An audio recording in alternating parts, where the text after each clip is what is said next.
Baik, materi kuliah pengantar teori peluang kali ini yaitu mengenai pengubah acak atau random variables, ya. Bahwa dalam setiap tindakan yang kita lakukan atau kalau tindakan itu berulang-ulang, eh, kita lakukan sebuah percobaan namanya, ya. Setiap tindakan itu menghasilkan luaran, ya. Kemudian eh, himpunan semua keluaran yang mungkin itu yang kita sebut dengan ruang contoh. Nah, suatu fungsi di mana domainnya, di mana daerah fungsinya itu adalah ruang contoh dan ringnya adalah beberapa gugus bilangan real itu disebut dengan pengubah acak. Jadi pengubah acak adalah suatu fungsi yang memetakan setiap elemen dalam ruang contoh ke sebuah nilai, ya, ke sebuah nilai yang merupakan anggota bilangan real. Nah, jika pengubah acak tersebut dinotasikan dengan X, ya, dengan X, dan ruang contohnya itu S dengan anggota-anggota O1, O2, katakanlah ini observasi 1, observasi 2, observasi N sebagai domain, maka kita tuliskan X, OK, ya, sebagai nilai dari X, ya, nilai dari X yang memetakan elemen OK tersebut. Jadi dengan demikian XOK itu adalah bilangan real, ya, yang juga di sini mengassign, ya, mengassign dari setiap elemen, setiap anggota dari OK yang merupakan anggota dari ruang contoh tersebut. Jadi kalau diibaratkan ini mesin, X itu mesin, inputnya itu adalah setiap elemen OK dalam himpunan S, ya, dan outputnya itu XOK. XOK ini kan fungsi, sama aja seperti fungsi, ya. Sebagai teladan pertama, misalkan kita punya ruang contoh S yang elemennya 1, 2, 3, 4, 5, 6. Dan kita definisikan seperti berikut. Baik X1, X2, X3, jadi kalau mengambil nilai 1, 2, 3 dari S ini, maka nilai X1, X2, X3 itu sama dengan plus 1. Sedangkan jika mengambil nilai lainnya, X4, X5, X6, nilainya sama dengan min 1. Nah, di sini X adalah pengubah acak, ya, pengubah acak. Yang domainnya adalah S, ruang contoh, ya. Dan ringnya itu himpunan bilangan real yang anggotanya min 1 dan plus 1. Ya. Jadi bisa saja misalnya X itu diinterpretasikan sebagai pemain. Kalau misalnya mendapatkan nilai 1, 2, atau 3, itu menang. Maaf.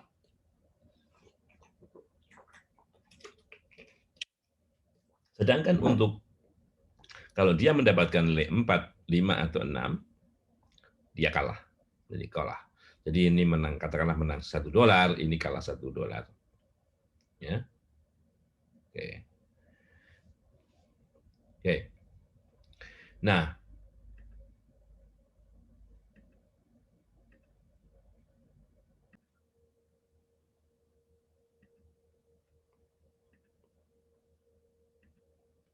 saya teruskan. Nah, teladan 1-2 misalnya. Kalau kita melempar undi, ya, melempar undi dadu bermata 6. Ya, 2 dadu bermata 6. Dan kita definisikan ruang sampelnya, ruang contohnya adalah, jadi karena dua dadu satu-satu. Ini mata dadu pertama, mata dadu kedua gitu ya. Jadi ditulislah semua kemungkinan luarannya mata dadu kombinasi mata dadu satu dan mata dadu dua. Jadi ada 36 elemen. Ini ruang contohnya. Andaikan X, X adalah perubahan acak yang nilainya adalah jumlah dari bilangan ini, jumlah dari munculnya mata dadu dari kedua dadu ini, jumlah ya. Jadi kalau ini mata dadu pertama 1, mata dadu kedua 1, jumlahnya 2. Mata dadu pertama 1, kedua 2, jumlahnya 3. Mata dadu pertama 6, mata dadu kedua 6, jumlahnya 12.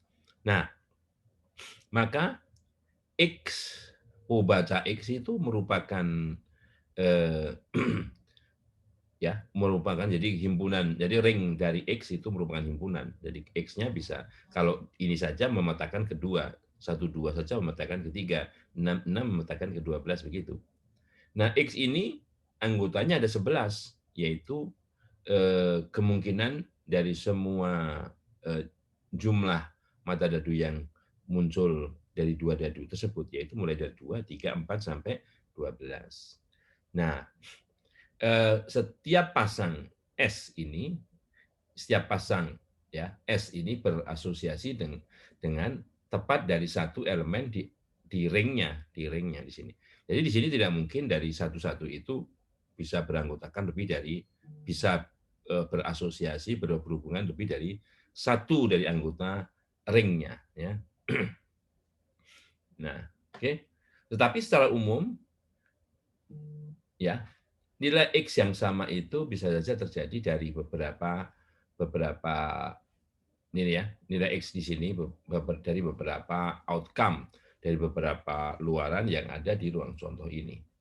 Ya, ruang contoh. Jadi misalnya untuk X5 di sini, 5 itu bisa dari 14, bisa dari 23, bisa dari 32, bisa dari 41 ya. Jadi untuk setiap satu yang ada di sini dipetakan terhadap satu saja di sini. Tapi untuk satu nilai di sini bisa jadi asalnya dari beberapa. Jadi bisa jadi dari beberapa titik yang ada di ruang contoh. Ya, oke. Teladan berikutnya. Ini sebuah koin. Ya, koin kita anggap sisinya itu head, sisi lainnya tail. Ini dilakukan tossingnya, lempar undinya 2 kali. Ini lemparan pertama, lemparan kedua. Jadi kita definisikan bahwa ruang contohnya adalah seperti ini. Jadi head head, head tail, tail head, tail tail ya. Nah, di sini. Nah, X-nya adalah di sini jadi peubah acaknya itu adalah nilai dari elemen S ini ya, yang menyatakan banyaknya head, banyaknya H. Jadi banyaknya H. Jadi kalau kita nyatakan banyaknya H, berapa kali H muncul? Di sini ini 2, ini 1, ini 1, ini 0. Nah, jadi dipetakanlah XHH itu 2, XHT sama dengan XTH sama dengan 1, XTT-nya sama dengan 0. Ya. Tuh, itu dari teladan ini. Jadi kita lihat apa namanya, kita bisa memberikan perubahan acak itu misalnya seperti ini, 2, 1, 0. Tapi bisa juga kalau misalnya kita buat perubahan acak itu ya, nilainya adalah banyaknya head dikurangi banyaknya tail. Banyaknya head dikurangi banyaknya tail. Kalau di sini head-nya 2, tail-nya kosong ya. Jadi ini 2 dikurang kosong. Ya. Jadi di sini 2. Di sini head-nya 1, 1. Jadi ini jadi 0. Di sini jadi 0. Di sini jadi min 2. Jadi tergantung bagaimana si mesin tadi, si perubahan acak tadi didefinisikan. Jadi ada 2, 0, min 2 ya. Tidak harus 2, 1, 0, tapi tergantung bunyi mesinnya itu seperti apa, ya bunyi perintahnya seperti apa. Nah, sekarang apabila suatu ruang contoh itu ya,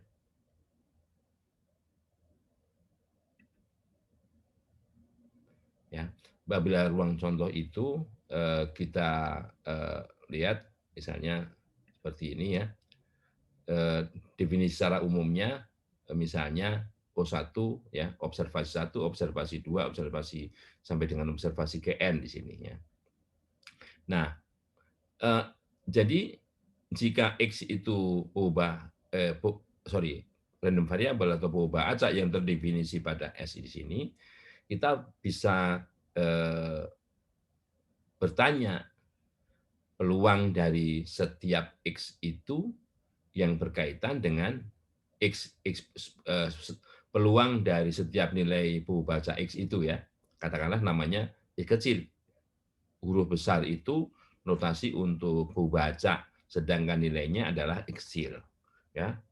Jadi peristiwa bahwa X perubahan X memiliki nilai X kecil ya adalah anak gugus dari S, anak gugus dari ruang contoh ini yang di mana elemen-elemen OK-nya, elemen-elemen OK-nya itu sedemikian rupa kalau dia dimasukkan ke dalam si mesin tadi, jadi X OK-nya sama dengan X, sama dengan X.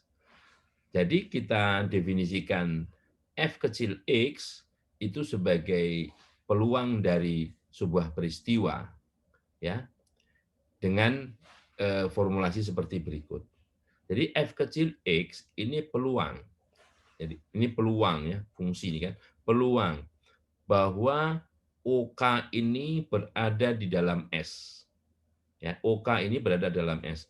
Sedemikian rupa sehingga XOK itu sama dengan X. Ya. XOK itu sama dengan X. Nah,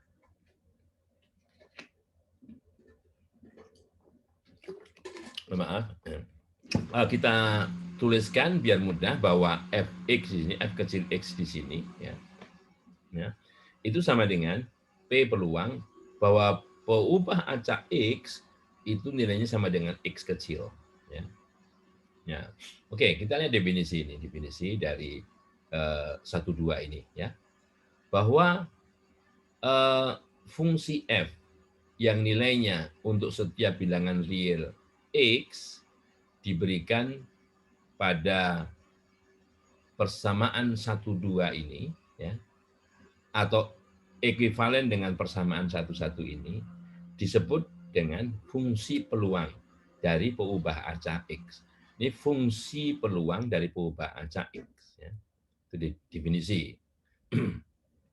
Definisi ya. Oke. Jadi sebagai contoh di sini, ya. Nah, dalam teladan 1.4 ini meneruskan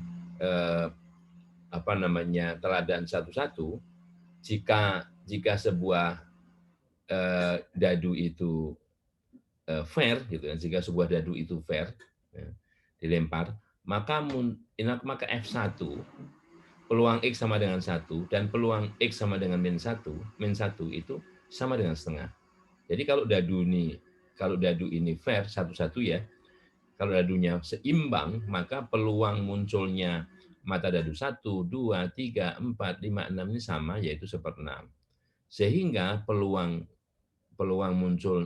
menang begini ya, peluang X sama dengan +1 ya, itu sama dengan 3/6 atau setengah, dan peluang X sama dengan -1 juga 3/6 atau setengah.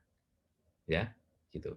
Jadi Fx sama dengan 0 jika X berbeda dari 1 atau -1. Ya. Ini tambahannya. Jadi selain tadi kan di sini didefinisikan hanya X menang atau kalah. Kalau selain menang atau kalah didefinisikan peluangnya sama dengan 0. Ini hanya untuk menyangatkan.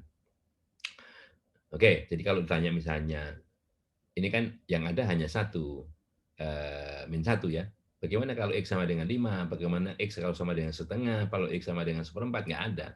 Peluangnya sama dengan 0. Jadi fungsi peluangnya sama dengan 0. Oke? Nah, Kemudian kalau kita lihat teladan 1,2, ini kita buat menjadi teladan 1,5. Jadi kedua dadunya itu fair atau seimbang, maka dan kedua dadu itu dilakukan pelemparannya secara independen, maka setiap peristiwa dalam ruang contoh itu memiliki peluang yang sama, yaitu 1/6 kali 1/6, ada 36 eh, titik di situ, jadi 1/36. Dan misalnya andaikan kita ingin mencari berapa peluang baca X itu sama dengan 5, jadi F5 di sini, atau peluang X besar sama dengan 5, dan kita ingat 5 itu datangnya dari 14, 23, 32, 41, ini ada 4 ya. Jadi peluangnya menjadi 4/36, karena ini masing-masing 1/36. Ya. Oke. Nah, gitu ya. Nah, oleh karenanya kita bisa membuatnya menjadi sebuah tabel fungsi peluang di sini ya, tabel peluang. Itu dengan cara begini, kalau misalnya kita tahu bahwa apa namanya, nilai total jumlah dari kedua dadu itu kisarannya ringnya dari 2 sampai 12, kita tabelkan 2, 3, 4, 5, 6 sampai 12. Dan kita tahu, kita bisa menghitung karena masing-masing kemungkinan tiap pasangan nilai yang muncul itu 1/36, kita bisa menghitung berapa banyak jumlah dua itu dapat terbentuk, yaitu hanya dari satu pengamatan, yaitu satu-satu. Untuk 3 ada 2, 1, 2, 2, 1, 2, 2, 1. Kalau di sini 3, 4 ini ada 3 ya kan, misalnya 1, 3, 2, 2, 3, 1. Untuk 5 bisa 1, 4 ya, tadi ya. 2, 3, 3, 2, 4, 1 dan sebagainya, sehingga kita bisa membuat tabelnya seperti ini. Dan perlu diketahui bahwa kalau ini kita jumlahkan 1 tambah 2, 3, 6, 10, ini ya, 15, 21, 26, 30, 33, 35, 36. Jadi total peluangnya sama dengan 1. Ya. Dan ini juga sudah memenuhi apa namanya, aturan-aturan yang berlaku dalam pendefinisian fungsi peluang ya. Untuk setiap bilangan di sini kebetulan ini ya, untuk setiap jumlah atau setiap anggota yang berada dalam definisi ring dari nilai kemungkinan pengubah acak ini, ya, nilai fungsinya positif ya, nilai fungsinya positif. Oke, jadi kalau ini dibuat dalam bentuk tabel seperti ini, dan tabel ini kalau kita buat gambarnya seperti ini. Nah, ini yang nanti kita sebut dengan salah satu contoh fungsi kepekatan peluang dari pengubah acak yang sifatnya diskrit. Diskrit itu ya, nilainya terisolasi pada masing-masing titik di sini ya, pada masing-masing titik. Nah, bagaimana kalau kita ingin jadi secara umum jika X itu didefinisikan dalam X ya, jika X itu didefinisikan dalam ruang contoh ya, yang namanya S itu, maka peristiwa kalau kita menanyakan sebuah peristiwa bahwa pengubah acak itu lebih kecil atau sama dengan nilai tertentu X itu. Jadi bahwa X dari OK ini lebih kecil atau sama dengan X kecil. Ya. Nah, yang seperti ini kita notasikan dengan F besar. Kalau tadi F kecil untuk X OK sama dengan X ya. Tapi kalau X OK lebih kecil sama dengan X, notasinya kita gunakan notasi menjadi F besar atau kumulatif. Ini kumulatif peluang. Ya, ini disebut dengan fungsi sebaran kumulatif. Nah, ini secara ringkas bisa ditulis menjadi seperti ini. Jadi F besar X sama dengan peluang X besar lebih kecil sama dengan X baca X lebih kecil atau sama dengan X. Ya. Nah, ini definisi yang kita pakai. Jadi fungsi F besar ini yang nilainya untuk setiap bilangan real X itu didefinisikan pada persamaan 1,4 ini, atau persamaan 1,3 itu disebut dengan fungsi distribusi dari peubah acak X, ya, fungsi sebaran peluang dari peubah acak X. Ya. Jadi misalnya misalnya kita kembali ke teladan 1,5 tadi ya, bahwa kita disimbolkan ulang X-nya menjadi X lebih kecil atau sama dengan 1. Ini adalah peristiwa ya, the null event. Jadi the null event, jadi peristiwa di mana tidak terjadi apa namanya tidak ada S di sini dalam teladan 1,5. Dalam teladan 1,5 kita kembali ke teladan 1,5 ya, 1,3, 1,4 maaf ini 1,4 ini 1,5 ya, 1,5. Di sini daftar X-nya di sini nggak ada di sini. Daftar X-nya nggak ada, 1 tidak ada. Karena X-nya mulai dari 2. Ya, X-nya mulai dari 2. Jadi F1 di sini peluang X lebih kecil sama dengan 1 ini sama dengan 0 ya. Dan peristiwa X lebih kecil sama dengan 2 ini hanya ada 1. Hanya ada 1 apa namanya peristiwa. Anggotanya suatu himpunan anak gugus yang anggotanya cuma satu-satu ini ya. Oke. Nah, jadi dimulainya dari F2 di sini. Jadi F2 di situ karena F1 nggak ada ya, F1 sama dengan 0, nggak ada. Karena X kecilnya nilainya mulai paling kecil dari 2 sampai yang paling besar 12. Jadi kalau kita lihat fungsi sebarannya itu atau fungsi kumulatifnya ya dikumulatifkan dari apa yang ada di sini. Jadi kita ganti yang di bawah ini bukan F kecil tapi F besar. F besar X di sini menjadi 1/36, 1/36 tambah 2/36 jadi 3/36, tambah 3/36 sama dengan 6/36 dan seterusnya. Sehingga sewaktu sama dengan lebih kecil sama dengan 12, berarti semuanya itu disebut atau semua anggota ruang contoh disebut. Sehingga peluangnya sama dengan 1 ya. Fungsinya sama dengan 1. Setelah itu nggak ada tambahan lagi. Setelah di sini nggak ada tambahan lagi. Nggak ada peristiwa untuk X kecil sama dengan 13, 14, dan seterusnya. Ya, oke. Nah, jadi kalau digambarkan untuk fungsi sebaran yang barusan kita bahas tadi itu, di sini tidak ada, di sini 0 ya sampai menjelang 2 ini 0 ya, menjelang 2 ini 0. Begitu menyentuh 2 ini ada tambahan tinggi 1/36 ya. Kemudian begitu di sini nggak ada tambahan peluang, jadi datar saja. Begitu menyentuh 3 ada tambahan 2/36, jadi 3/36. Datar terus, begitu menyentuh 4 ada tambahan 3/36, jadi menjadi 6/36 dan seterusnya seperti itu. Nah, ini adalah salah satu sifat dari fungsi distribusi, yaitu fungsi yang tidak turun. Tidak turun artinya di sini kalau kita bergerak dari kiri ke kanan itu untuk nilai tertentu dia lompat begini, kemudian naik ini ya. Kemudian datar terus, naik lagi, datar terus lagi begitu.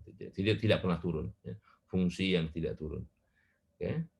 Nah, ada sebuah teorema di sini yang berkaitan dengan pembaca tentunya dengan ruang fungsi kepekatan peluang, yaitu jika ruang contohnya itu terhingga finite, dan jika pemberian peluang itu untuk tiap-tiap peristiwa sederhana itu dilakukan ya, dan jika peubah acak X itu didefinisikan pada ruang contoh ini, maka F fungsi peluang tersebut ya memiliki sifat-sifat seperti ini ya. Jadi ingat ya, ruang contohnya terbatas ya, terhingga peluangnya, jadi pemberian peluangnya itu diberikan dalam hal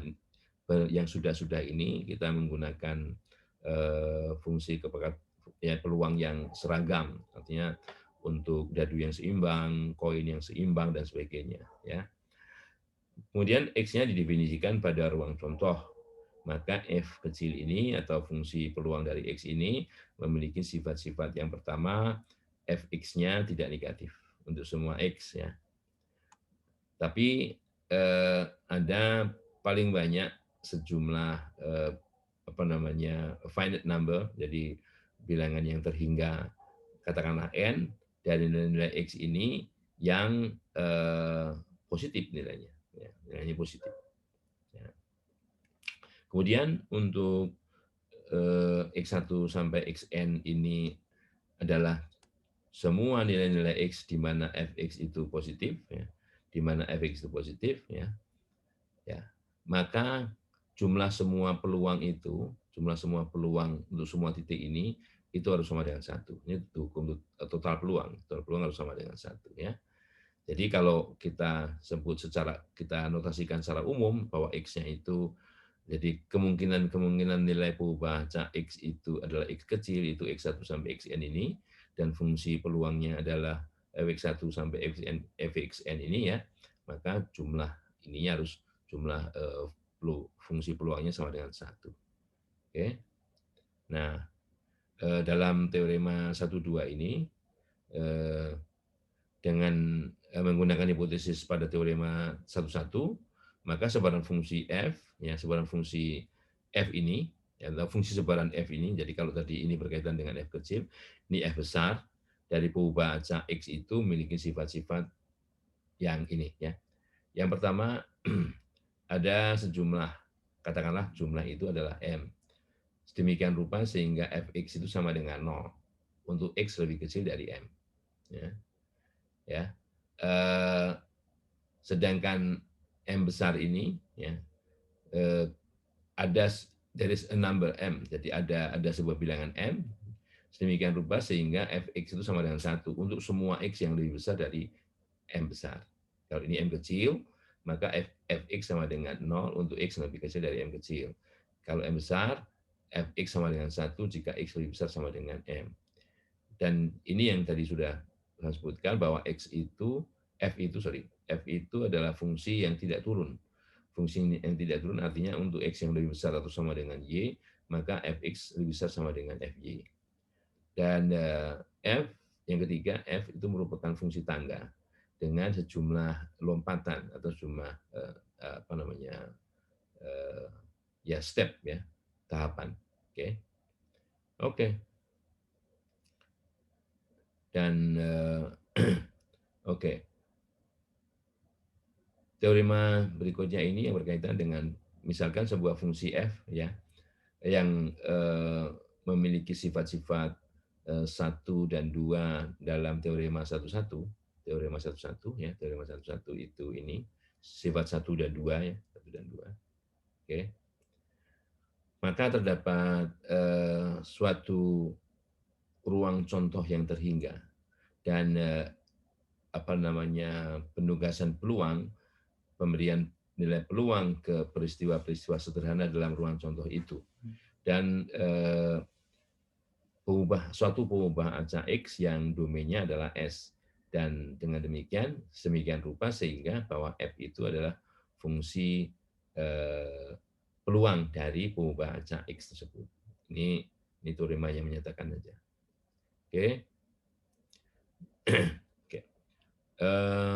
Dua atau lebih pengubah acak dikatakan menyebar identik, ya, jika dan hanya jika mereka memiliki fungsi peluang atau fungsi sebaran yang identik. Itu definisi, ya. Dan mungkin itu saja latihan-latihannya yang bisa di apa namanya coba, ya. Dan materi berikutnya akan disampaikan nanti pada pertemuan berikutnya. Terima kasih.